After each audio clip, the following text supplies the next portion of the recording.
A lot has happened since my first impressions on the Heike story. The series has gone some places, and at this point, getting caught up, I am just kind of frustrated because one of my favorite characters in the series is now technically gone, so I'm a little bit, still kind of reeling in on that aspect. But yeah, that's my thoughts on episode 3 to 5 of the Heike story, so let's jump into it. So yeah, obviously a lot to cover here, so I'm going to try to get through the stuff pretty quickly. Obviously, we open up things in episode 3 with them going to the shrine in order to pray for the well-being of Tokuko, who of course is bearing a child. This is when we meet Munemori, who is the brother of Shigemori, who is kind of a jerk.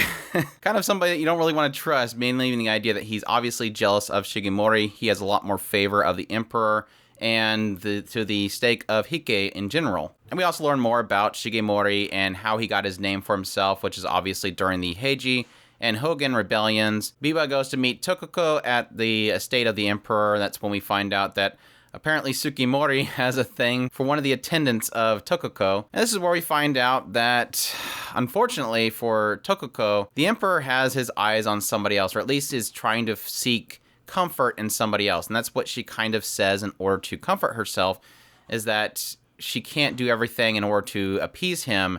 And so she's fine with him going to see this Lady Togo, who is comforting him more, which obviously is a thing that happened a lot during these times. Despite Shigemori wanting to see Tokuko, unfortunately, he has been busy.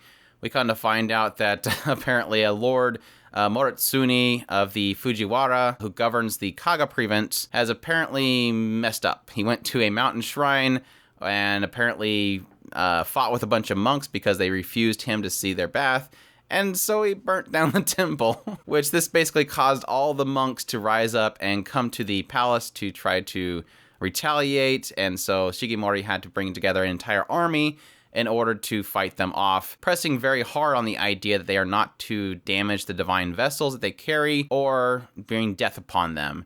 But even though he did seek this, a lot of bloodshed happened, a lot of arrows were sticking out of these divine vessels, and so didn't quite work out for them. And it seems like in retaliation to this whole thing, entire courts were sent ablaze by the monks. And it gets worse, because following this whole incident, we essentially have this conversation that happens between several members, including Saiko, who works for Go Shibakawa, Shunkan, who is part of the Genji, and Narichika of Fujiwara, including some other people, were all together in a meeting, and they decided to talk about overthrowing the Heike, that they were not strong enough, they obviously failed to protect them, and they want to overthrow them, and they want to employ the help of the Genji in order to do that. And when Kiyomori finds out about this, he essentially brings together a whole bunch of people to go out, capture all these people, put them to death, and capture the emperor Go Shibakawa, which obviously Shigemori tries to put a stop to as he assembles his men and goes to Kiyomori's estate, his father, obviously,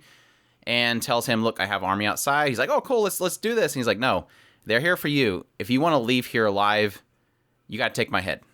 And this pretty much cuts to the next episode where I'm like, well, wait. Now we're back at the Emperor's estate, and Shigemori is obviously alive. What happened? Come to find out, he apparently put a stop to it by putting his life on the line. Kiyomori stopped and did not put forward his plans to take down Go Shibakawa. And why he's at this estate is we kind of find out that obviously Tokuko is having issues with her pregnancy. She's in a lot of pain, she's struggling, and in order to essentially hopefully help, because Shigemori is seeing the visions of all these people that he has failed around Tokuko, he feels that the only way to help with the pregnancy is to have his father, Kiyomori, create a ceremony for those that were killed for the sake of his revenge, but also to unexile those that were exiled that were obviously a part of this plan. And he agrees to all of it except for one individual, which was Shunkan.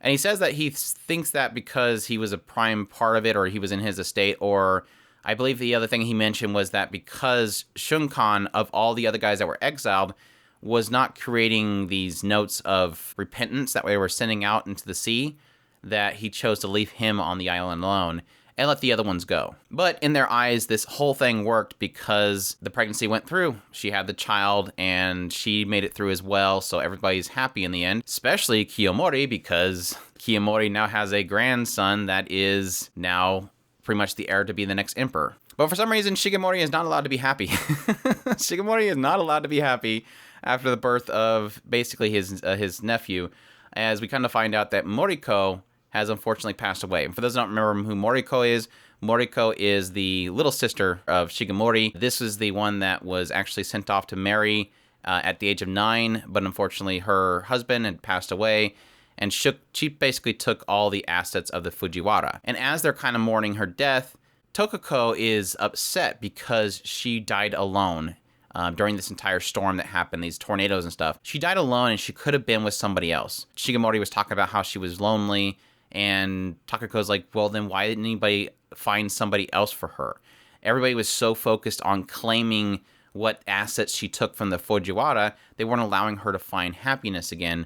And there's talk that apparently her death was a result of divine punishment for claiming the rights of Fujiwara. Still reeling from the death of his little sister, still reeling from the disaster of the lands. Obviously, all the citizens are in dire straits. Kiyomori obviously doesn't care for his people, so they're all suffering. Shigemori decides to go on a pilgrimage. He brings Biwa and one of his sons with him up to a pilgrimage to a shrine, where he does a prayer there for an extended period of time. I don't quite get what this was about.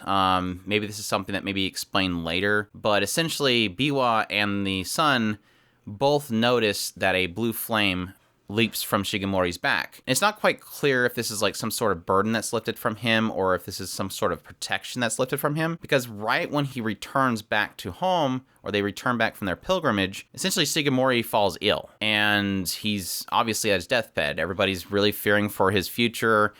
He's looking very pale. Even the Emperor Go Shibakawa comes to visit him and tells him, look, I need you to get better because this is for the future of Heike. I trust you, and I need you to get better. But unfortunately, he doesn't see this going to be happening, obviously, because he ends up meeting with his son, Kotemori, and ends up passing along to him the Heike sword. He says it's the Heike sword, but then Shigemori says, no, it's not. It's just a ceremonial sword to be used on Kiyomori. So I'm guessing just to, like, this is the symbolism that he's passing on to him, that he needs to essentially keep Kiyomori in check, because obviously he can no longer do that. This poor guy. But sadly, after this is the point in which Shigemori asks Biwa to play music for him, and he passes away. And not to kind of leave just like that, it seems as if the eye from Shigemori ends up passing on to Biwa. Everybody kind of notes the fact that her eyes changed. And following this, unfortunately, as kind of predicted, Minimori kind of takes the opportunity to come in and take over for Shigemori, who is now passed away. Biwa ends up visiting Tokiko, where we get to see the child, and everybody's happy, but we also find out that apparently Takakura had a child with another person as well, but it wasn't the one we thought. It was actually of this lady Shokoko. And it seems like the death of Shigemori weighs heavily on Kiyomori, so he apparently goes off somewhere and is pretty much, everybody's claiming he's senile at this point, but this is pleasing to Go Shibakawa, as he decides to take the opportunity to go basically grab everything possible that he can from Kiyomori as he is senile. And when Kiyomori finds out about this, retaliation again. We get a full-on battle, everybody's coming in, and they have confined the Emperor, put him away, and we also get plenty of goofy music again.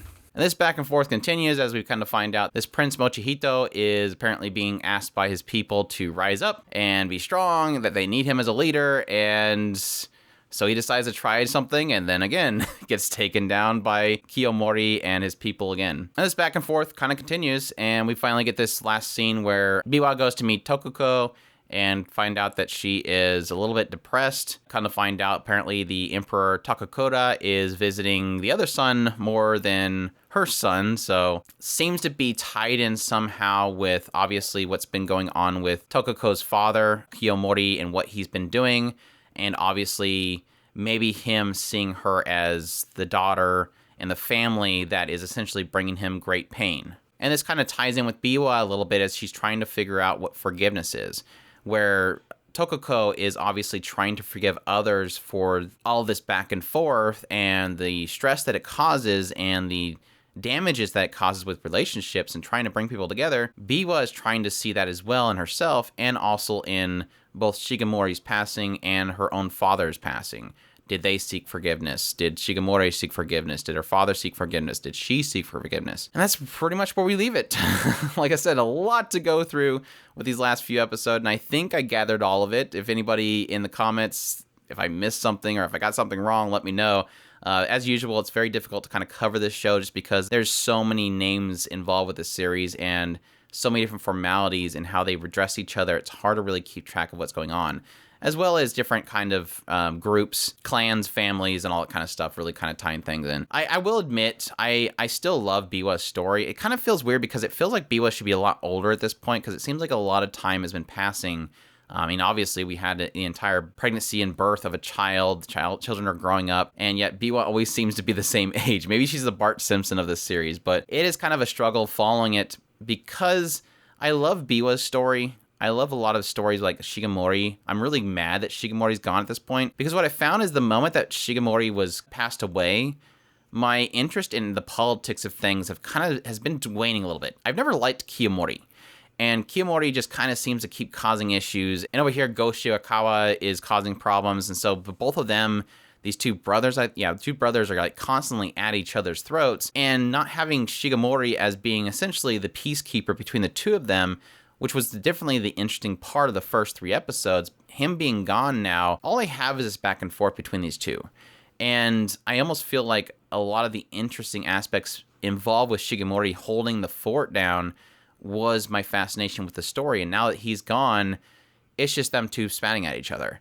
And so I am hoping beyond this point, the story gets a little more interesting and less about the back and forth between these two groups. But I still always hold hope for Biwa's story. Biwa's story's always been interesting. It was interesting to find out that apparently the brother, at least Tsukimori, knew that Biwa apparently was a girl.